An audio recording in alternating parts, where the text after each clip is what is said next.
Soy la doctora Elena Vidaurri de la Cruz, dermatóloga pediatra adscrita al Servicio de Pediatría del Hospital General de México, Dr. Eduardo Lisiaga. El día de hoy vamos a hablar sobre diagnóstico y tratamiento de las dermatofitosis. Nuestros objetivos son recordar la sintomatología de estas enfermedades, señalar las pautas para distinguirlas de otros padecimientos, señalar pautas de manejo y recordar que las micosis superficiales pueden indicar inmunosupresión. Las micosis superficiales y de ellas las dermatofitosis forman parte de los primeros 10 motivos de consulta por causa de la piel. Esto ha cambiado a lo largo del tiempo, en virtud de los descubrimientos de antimicóticos que permiten tratar estos padecimientos de manera muy efectiva. En la población mexicana, en la década de los 50, 40 al 45% de los pacientes tenían tiña de la cabeza. Sin embargo, en los 90, en la consulta dermatológica, 3 a 28% de los pacientes tenían tiña de la cabeza y actualmente son 4 a 10%. 15 a 25% tenían tiña del cuerpo, 17% tiña de la ingle, 20 a 51% tiña del pie y depende de las estadísticas, esto puede ir hasta 30 a 70%, y tiña de la uña o llamada también onicomicosis forma parte del 2 a 13% de las dermatofitosis. En el tercer consenso nacional de micosis en México, que se llevó a cabo en 2006, se señala que 4 a 10% de las dermatofitosis son por tiña de la cabeza y que de estas 69 a 98% ocurren en preescolares y escolares. Los sitios que puede afectar una dermatofitosis son los que ven ustedes señalados en la diapositiva. Puede ocupar la piel cabelluda, puede ser también en la barba, en el pie, en la piel lampiña, en la ingle, en la cara y en las manos. Comencemos por la tiña de la cabeza. ¿Qué tan frecuente es? Las estadísticas dependen del país que se consulte y del momento epidemiológico del que tratemos.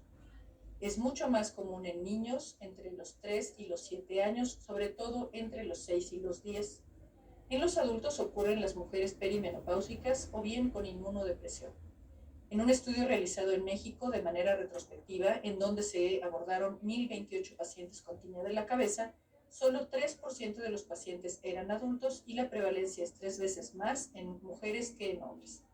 Los agentes causales son Microsporum canis y Trichophyton tonsurans, que son dermatofitos, y se transmite por fomites, es decir, el peine, el cepillo, la toalla, las gorras, los sombreros. De esta manera ocurren epidemias escolares o intrafamiliares. ¿Cómo se presenta la tiña de la cabeza? Este es un reporte de 122 casos que se estudiaron en el Hospital Infantil de México Federico Gómez. De estos 122 casos, que tenían entre 1 mes y 29 años con un promedio de 6 años, Microsporum canis fue causal en el 61% de los casos, Trichophyton tonsurans en 29% de los casos y Trichophyton mentagrophytes en 4%. 67% de las infecciones por Microsporum canis son de tiña de la cabeza, el resto son de tiña en otras topografías. ¿Cómo se presenta la tiña de la cabeza? Tiene una forma seca, que forma parte de la mayor parte de los casos, tiña inflamatoria, que ocupa como el 15% de los casos, dermatitis seborreica y la forma alopécica. Esta es la forma de tiña seca, donde hay una placa, en donde hay pelos cortados a diferentes alturas, y esto se llama pseudoalopecia. Esta es la tiña inflamatoria, que parece incluso un absceso, donde hay una respuesta inflamatoria del huésped muy importante, y los agentes causales son diferentes, sobre todo Microsporum canis en la variedad de tiña seca y Trichophyton tonsurans en la variedad de tiña inflamatoria. Pero en esta otra variedad que parece dermatitis seborreica y que también se llama tiña seca, Trichophyton rubrum es el agente causal más frecuente. En otros estados del país vemos cómo la proporción de agentes causales cambia. En esta estadística que se llevó a cabo en el Centro Dermatológico de Yucatán, Dr. Fernando Latapí, entre 2001 y 2007, en donde participaron pacientes de 1 a 3 años con un promedio de 5.5 años, vemos cómo la mitad de los casos fueron de tiña inflamatoria y la otra mitad de tiña seca. Los agentes causales en este caso fueron Microsporum canis en el 41%, Trichophyton mentagrophytes en el 37%, Trichophyton tonsurans en 4% y Microsporum gypsum en 1.8%. Es decir, que la tiña de la cabeza puede tener diferentes manifestaciones, desde el portador asintomático, el que tiene dermatitis seborreica o caspa, el que tiene alopecia sin inflamación, el que tiene alopecia con puntos negros, el que tiene tiña inflamatoria, que puede ser granuloma de Mayoki, o Kerion de Celso, o tiña fábica, que tiene agentes causales especiales, o bien solo linfadenopatía occipital o retroauricular, y hasta hacer un examen muy exhaustivo, se notan algunas lesiones de tiña en la piel cabelluda. ¿Cuáles son los signos que nos hacen sospechar de una tiña de la cabeza? Bueno, primordialmente se trata de un paciente menor de edad, es decir, de un niño antes de la adolescencia, o bien de una mujer alrededor de la menopausia. En este estudio descriptivo, transversal y observacional, en donde participaron 147 pacientes con edades de los 8 meses a los 15 años y que se llevó a cabo durante 5 años, de 1998 a 2002 en Perú, se describieron las características clínicas principales de la tiña de la cabeza. Vean ustedes en esta tabla la edad y el sexo de los pacientes y la distribución de los agentes causales y de las formas clínicas. Vemos como 82% de los pacientes presentaron tiña no inflamatoria contra casi 18% que tenían tiña inflamatoria. Los signos clínicos que nos orientan a tiña de la cabeza son los siguientes: la presencia de alopecia más escamas más prurito tuvo un valor predictivo positivo de 95%, con una P significativa de menos del 0,5, siendo el mayor valor predictivo positivo respecto al resto de los signos o síntomas, como adenopatía, prurito, alopecia o escamas, tomados de manera separada o en combinaciones diferentes. Es decir, que si yo atiendo a un niño con una placa de alopecia que tiene escamas y que le da comezón, tengo el 95% de probabilidad de que, aunque no le haga un examen micológico, tenga tiña de la cabeza. También están los portadores asintomáticos. En este estudio participaron 50 niños con tiña de la cabeza y se encontró que 30% de los 46 adultos convivientes tenían cultivos positivos, pero ningún síntoma. Es decir, que se puede aislar este agente causal en los convivientes y en los comités, como las almohadas, los muebles o el auricular del teléfono. Esto puede hacer que la tiña de la cabeza persista por mucho tiempo más. Si se hacen cultivos de la cabeza, en 200 niños sanos se encontró que 4 de ellos tenían cultivos positivos y 50% de esta población eran afroamericanos. Entonces, volviendo al cuadro clínico, podemos tener estas placas alopécicas con escama, con prurito y con pelos cortados a diferentes alturas y muy frágiles, o bien una respuesta inflamatoria como la ven aquí, en donde hay secreción. Esto parecería un absceso, pero es mucho más frecuente que esta forma inflamatoria corresponda a tiña de la cabeza que a una infección bacteriana. En el centro pueden ver pitiriasis capitis o dermatitis seborreica o caspa, como la llaman la mayor parte de los pacientes. Son estas escamas finitas que caen hacia la ropa y que causan molestia, sobre todo cosmética. También podemos tener estas áreas mucho más irregulares con alopecia, o bien muchísimas áreas pequeñas con alopecia, con escama y con prurito. Son causadas por diferentes agentes patogénicos. Esta es la forma inflamatoria y vean ustedes cómo parece un absceso, incluso se siente como un panal de abejas si uno lo presiona y hay secreción purulenta. Aquí hay otro paciente con las mismas características. Y si hacemos un examen directo del pelo, vemos esta gran cantidad de esporas alrededor del pelo e incluso cómo pueden destruir el pelo. Vean ustedes cómo forman una vaina alrededor del pelo, esta gran cantidad de esporas en un examen directo. También tenemos tiña de la barba, es decir, tiña en otra área pilosa. Y aquí los factores predisponentes incluyen que el paciente tenga tiña en otros sitios, por ejemplo, tiña del pie, onicomicosis o bien inmunodepresión. Recordemos que la causa más frecuente de inmunodepresión en México es diabetes o intolerancia a los carbohidratos, o bien inmunodepresión iatrógena. Cierto es que la inmunodepresión asociada a virus de la inmunodeficiencia humana es un diagnóstico frecuente, pero no el más frecuente.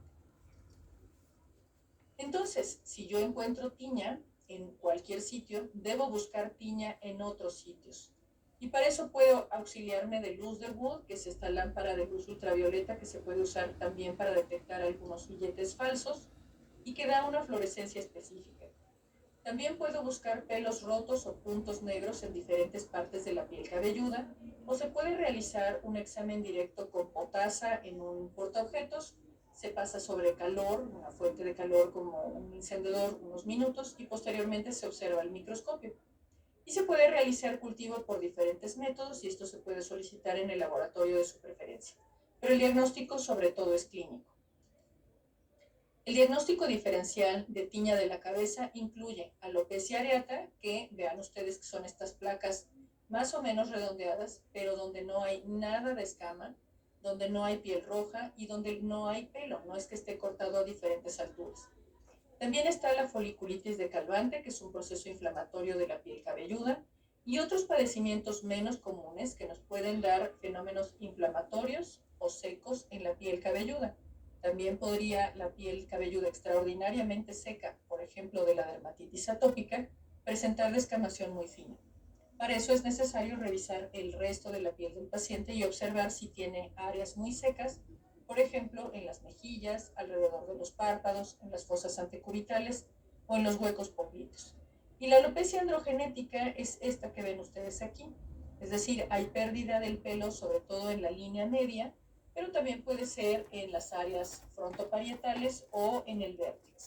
Y esta es una pérdida de pelo difusa, donde no hay pelos cortados a diferentes alturas, ni hay escama, ni hay prurito. ¿Cómo se maneja la tiña de la cabeza? Si solo damos tratamiento tópico, sea con aerosoles, con crema o con shampoo, solo se disminuye la carga de esporas, es decir, no es conveniente como tratamiento único. Se puede utilizar el tratamiento en lo que llegamos al diagnóstico definitivo y se puede utilizar mientras el paciente tenga manifestaciones clínicas y hasta que haya cura micológica, pero se debe acompañar de tratamiento sistémico.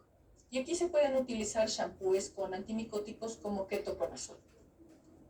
Si yo tengo una tiña inflamatoria o una tiña muy extensa, conviene dar terbinafina o itraconazol o fluconazol y se debe ajustar para el peso del paciente en las dosis que ven ustedes en la pantalla. Los antimicóticos sistémicos que se han utilizado a lo largo de la historia para tratar la tiña de la cabeza incluyen griseofulvina, terbinafina, itraconazol y fluconazol. Sin embargo, la griseofulvina no se encuentra en México, entonces utilizamos los antimicóticos que pueden ustedes ver en el resto de esta lista. La tiña del pie es el siguiente padecimiento de dermatofitosis más frecuente.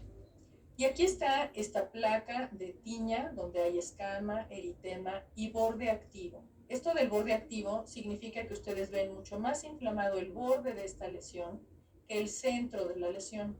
Y esa es una característica muy importante de todas las dermatofitosis: el borde activo, la escama, el eritema y el prurito. Las formas clínicas de tiña del pie son diferentes, las vamos a ver en un momento, y los factores predisponentes para la tiña del pie son los siguientes: uso de calzado oclusivo, por ejemplo, tenis o botas, sin permitir que se sequen entre un uso y otro. Es decir, si el paciente utiliza las mismas botas todos los días, no tiene manera de que el calzado se seque de la sudoración propia del pie. Conviene que los pacientes utilicen dos pares diferentes de calzado de manera alternada. También quien tiene hiperhidrosis plantar, es decir, quien mantiene altas cargas de humedad en el pie, tiene un mayor riesgo de tener tiña del pie. Cuando se utilizan regaderas públicas, en el deportivo, en el gimnasio, en un balneario o en un hotel, conviene utilizar sandalias de manera que no entre en contacto la planta del pie directamente con el piso, en donde se podrían encontrar estas esporas. Los convivientes de pacientes con dermatofitosis, por ejemplo tiña de la uña o tiña del pie, la pueden adquirir al utilizar las regaderas o los fomites en un área compartida. De la misma manera, los pacientes que tienen inmunodeficiencias como intolerancia a los carbohidratos, diabetes mellitus o insuficiencia renal crónica, tienen un mayor riesgo de tener dermatofitosis, no solamente tiña del pie. Decíamos que utilizar calzado oclusivo durante mucho tiempo o estar en áreas húmedas constantemente es un factor predisponente para tiña del pie. Pero no todo lo que ocurre en el pie es tiña del pie. Vean ustedes que en esta área vemos el borde activo, incluso con vesículas que rodean un área eritematosa. También aquí vemos muchas vesículas, es decir, un borde mucho más inflamatorio que el centro de la lesión. También aquí vemos un borde inflamatorio o borde activo con escamas en el centro de la lesión. Y aquí incluso vemos ampollas que rebasan el borde plantar. Todos estos cuadros corresponden a tiña del pie. Pero en el centro vemos a un paciente que ha perdido el tercer dedo del pie por diferentes causas y vemos aquí maceración en el fondo de la lesión. Esto no es dermatofitosis, esto es eritrasma. El eritrasma es una enfermedad causada por corinebacterias en donde hay maceración y mal olor. Se dice que es el peor de los malos olores de los pies. El fenómeno de pie de atleta, en donde el pie huele muy mal, no está dado únicamente por dermatofitos, sino por estas bacterias que son habitantes normales de la piel, pero que cuando hay en una mayor cantidad producen esta maceración y este mal olor muy característico. El diagnóstico diferencial de la tiña del pie entonces incluye disidrosis, dermatitis plantar juvenil, larva migrans, que es una parasitosis que se adquiere en las playas, dermatitis por contacto y eritrasma. La tiña de la mano es un fenómeno menos frecuente y les voy a presentar a dos hermanas que tienen estas placas eritematosas con borde activo en las manos. Vean ustedes cómo hay mucho eritema incluso en la periferia. Y el diagnóstico diferencial que se debe realizar en estos casos incluye tiña de la mano, por supuesto, pero también granuloma anular, psoriasis, dermatitis por contacto, queratodermia adquirida e incluso linfoma cutáneo primario de células NK y T. La dermatitis por contacto de las manos es un padecimiento muy frecuente. Ocurre sobre todo en las personas que hacen trabajo húmedo, por ejemplo, quien lava platos, quien maneja aceites minerales de manera frecuente, quien hace trabajos en donde hay fricción, se usan solventes o se utilizan guantes. Vemos que hay diferentes variedades clínicas y aquí hay también eritema, escama, pero no hay borde activo. Eso es muy importante. Y se tiene que distinguir no solo de dermatofitosis, sino de otros padecimientos. Vean cómo aquí, por ejemplo, hay lesiones redondeadas sin borde activo, como aquí hay hiperkeratosis sin borde activo, como aquí hay vesículas, pero en toda la lesión eritematosa y no solamente en el borde, como aquí hay fisuras, sobre todo en los sitios de mayor plegamiento de la piel, por ejemplo, alrededor de la uña, como aquí hay lesiones solo en los sitios salientes y lesiones solo en los sitios intertriginosos, pero con mucha resequedad en lugar de maceración. La psoriasis palmar forma parte del 3 a 4% de la psoriasis y tiene diferentes manifestaciones. Por ejemplo, aquella que se acompaña de pústulas, de hiperkeratosis y que ocurre mucho más frecuentemente en mujeres. Esta es psoriasis pustulosa. Vean cómo la escama se presenta en toda la lesión, pero no hay borde activo. Y aquí donde hay pústulas, las pústulas se presentan en toda la lesión. Es decir, no se trata de dermatofitosis. Y esto es importante porque para la psoriasis podríamos utilizar inmunomoduladores, pero no para la dermatofitosis. Y si a una psoriasis de las manos yo le doy un antimicótico, no voy a obtener mejoría. Entonces, la tiña de la mano se presenta más frecuentemente en la palma y el dorso de las manos. 75% de las veces ocurre solo en una mano, pero también puede acompañar a la tiña del pie. El agente causal más frecuente es Trichofiton rubrum y lo que ocurre con más frecuencia es que se autoinocula a partir de los pies. Encontramos vesículas y eritema que eventualmente forman placas eritemato-escamosas. Está la forma hiperkeratósica, la forma vesiculosa y la forma intertriginosa, y puede presentarse borde activo. Pueden ver ustedes aquí la lista de los padecimientos de los que se debe distinguir la tiña de la mano. El tratamiento es con un antimicótico tópico, 1 o 2 veces al día durante 2 a 4 semanas. Este es el cuadro clínico habitual de la tiña de la mano, es decir, una placa eritematosa con algo de actividad en el borde. Y esta es la tiña negra, que es mucho menos frecuente y que parece una mancha únicamente en el centro de la mano. Pero nuestros pacientes presentan lesiones diferentes. lesiones en la cara palmar con mucho borde activo. Cuando se interroga sobre el inicio del padecimiento a estas dos hermanas, se encontró que habían estado en contacto con un Atelerix albiventris a partir del 1 de agosto del 2008. Este es Atelerix albiventris, es un puercoespín que se puede conseguir como mascota exótica y que es mucho más frecuente en los años recientes. La tiña de la piel lampiña se presenta en las áreas sin pelo. Vean ustedes nuevamente cómo se trata de placas múltiples con borde activo que tienen eritema, más o menos resolución en el centro y que tienen mucha escama. Y se pueden presentar en toda la piel lampiña. En estos niños la ven en el cuello, en el tronco, pero también se puede presentar en este niño cuando está en contacto cercano con el tronco de la mamá o incluso en la nariz y en las áreas en donde hay menos pelo que en la piel cabelluda y en la barba, por ejemplo en el dorso de los antebrazos. Nuevamente vean cómo las características son una placa eritematosa con escama y con borde activo.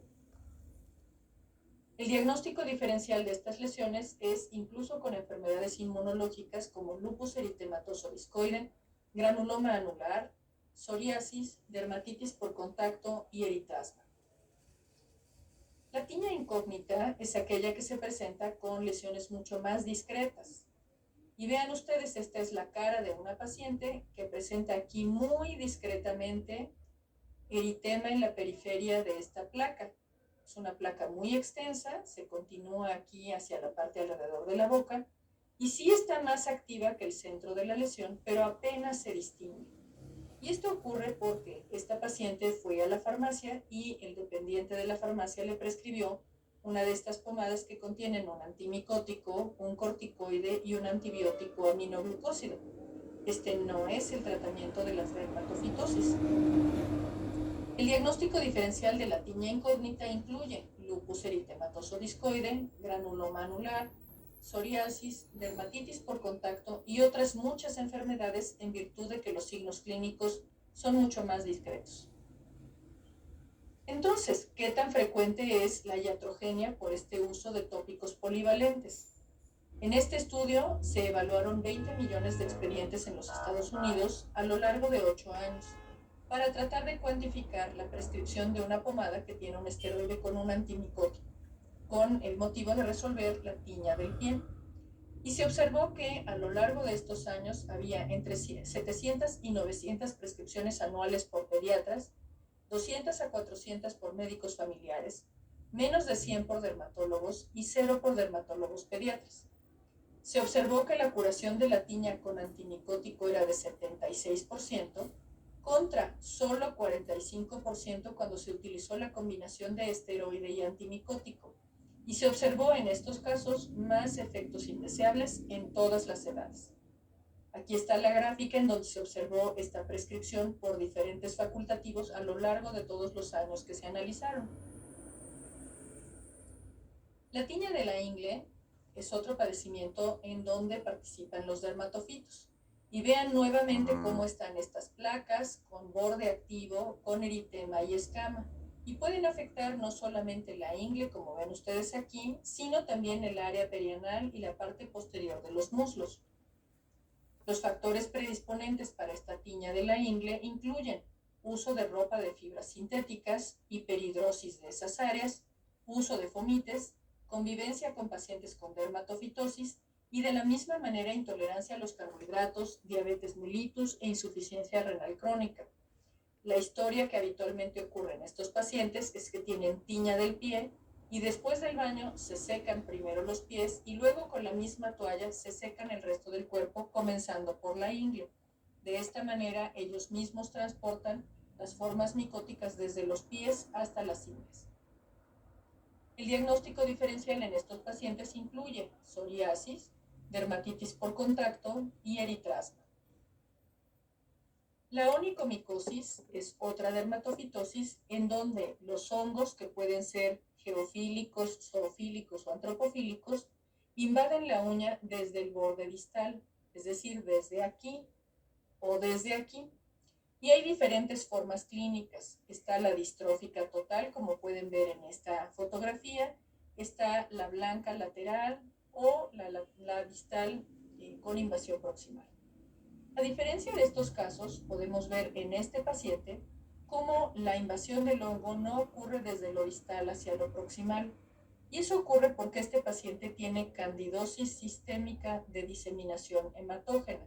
Es un paciente con inmunodepresión grave en quien circulan las levaduras por el torrente sanguíneo y finalmente llegan hasta el lecho ungueal, diferente a lo que ocurre en las dermatofitosis. Y en esta fotografía podemos ver cómo esta paciente tiene bandas oscuras en la lámina de la uña, en diferentes uñas de las manos, en diferentes uñas de los pies, pero que cuando se suma esta melanoniquia longitudinal estriada racial, así se llama, y es un fenómeno benigno, con la onicomicosis, produce una decoloración mucho más importante. Esta coloración incluso haría pensar en melanoma. Pero cuando yo observo que todas estas uñas están distróficas porque tienen onicomicosis, entonces debo considerar onicomicosis como primer diagnóstico, darle tratamiento y solo si no se resuelve o se presenta con mayor gravedad en una uña, considerar melanoma subungueal, que es un diagnóstico diferencial de melanoniquia. Los factores predisponentes de onicomicosis son tiña del pie de evolución crónica o maltratada, uso de calzado oclusivo y convivencia con portadores de onicomicosis o dermatofitosis. La candidosis del área del pañal es un fenómeno que ocurre como complicación de la dermatitis irritativa del área del pañal. Vean cómo se trata de una placa eritematosa que tiene pápulas satélite alrededor de las lesiones centrales. Esto ocurre 2 o 3 días después de una dermatitis irritativa o rosadura. Requiere manejo con medidas generales, es decir, cambio del pañal cada vez que la persona lo requiera, cada vez que orine o evacúe, y requiere tratamiento antimicótico tópico. El diagnóstico diferencial de la candidosis del área del pañal es muy amplio, es decir, no todo lo que ocurre en el área del pañal es ni dermatitis irritativa del área del pañal, ni candidosis del área del pañal. Hay una serie de enfermedades a considerar. Aquí están las dermatosis inflamatorias, donde está incluso dermatitis seborreica, dermatitis atópica y psoriasis. Las dermatosis infecciosas, y aquí están impétigo, foliculitis, enfermedad estreptocóxica perianal, herpes, molusco, verrugas, escabiasis. Las dermatosis nutricionales y genéticamente determinadas, como kwashiorkor, acrodermatitis enteropática, deficiencia de biotina o de biotinidasa. Las neoplásicas, como los tumores, la histiocytosis de células de Langerhans y algunos amartomas también se presentan en el área del pañal y también pueden comenzar por eritema. Y las dermatosis traumáticas, donde están los accidentes y las lesiones no accidentales, como el abuso infantil. La candidosis en la piel y en las mucosas se puede presentar tanto en el área del pañal como en las comisuras orales. Las boqueras, por ejemplo, son candidosis oral. Y también en las áreas intertriginosas, por ejemplo, en el área submamaria, como pueden ustedes ver aquí, o en el intertrigo de la ingle, pero también en las manos en las personas que manejan agua de manera constante. ¿Qué hacer con todas estas dermatofitosis? Bueno, hay que utilizar tratamiento antimicótico, en algunas sistémico, es decir, oral, y en la mayor parte tópico. ¿Cuáles son las indicaciones de antimicóticos tópicos? Se deben aplicar en el sitio afectado, de manera que disminuyan la exposición al antimicótico en el resto de los espacios ecológicos. Si yo administro un antimicótico por vía oral, estoy exponiendo a todo el microbioma intestinal, que incluye levaduras, a la acción antimicótica, y eso aumenta el riesgo de tener resistencias antimicrobianas a lo largo del tiempo. Si la posología de un antimicótico tópico es una vez al día, esto permite una mayor adherencia del paciente al tratamiento. Entonces, ¿cuáles son las indicaciones de uso de antimicóticos tópicos? Son las dermatofitosis en áreas libres de pelo y no en onicomicosis. Entonces, se puede dar en tiña del pie, en tiña de la piel lampiña, en tiña de la ingle, en tiña de la cara, incluso en la tiña incógnita, y en tiña de la mano. La candidosis en la piel y en las mucosas, por ejemplo, del área del pañal, de las comisuras orales, del intertrigo, por ejemplo, submamario, pero también axilar o inguinal, y de las manos, también responde muy bien a los antimicóticos tópicos. Fenticonazol en crema al 2% es un antimicótico con actividad contra Candida albicans, Candida krusei y Candida glabrata, además de contra todos los dermatofitos de los que hemos hablado y contra malacesia. Gracias a su vida media larga, permite que su posología sea de aplicación una vez al día durante 2 a 4 semanas. El mecanismo de acción del fenticonazol es mediante impedir la síntesis de la pared del hongo en donde se transforma el lanosterol a ergosterol. Es decir, aquí se inhibe esta producción de ergosterol, que es un derivado del colesterol que construye la pared micótica, y al mismo tiempo se inhibe la producción de la proteasa ácida aspartica, que es parte de los agentes de invasión de los hongos, y por lo tanto permite una mejor acción y una prevención de las micosis superficiales. Acerca de las precauciones de uso, no hay experiencia del uso de fenticonazol durante el embarazo y la lactancia, por lo que no se sugiere usarlo en estas circunstancias. Cabe señalar que no se han observado efectos mutagénicos en animales de laboratorio y que no hay absorción sistémica. Sin embargo, en virtud de que no hay experiencia de su uso en estas circunstancias, se sugiere evitar su uso. Los objetivos que nos habíamos planteado al inicio, como recordar la sintomatología de las dermatofitosis, distinguirlas de otras enfermedades, recordar las pautas de manejo y recordar que las micosis superficiales pueden indicar inmunosupresión, los hemos cumplido a lo largo de la plática. Cabe recordar que los antimicóticos tópicos son altamente seguros, altamente efectivos y que permiten la resolución de las dermatofitosis de las áreas sin pelo y no en onicomicosis a lo largo de su uso entre 2 y 4 semanas. Agradezco mucho su atención y estoy a sus órdenes si hay alguna pregunta.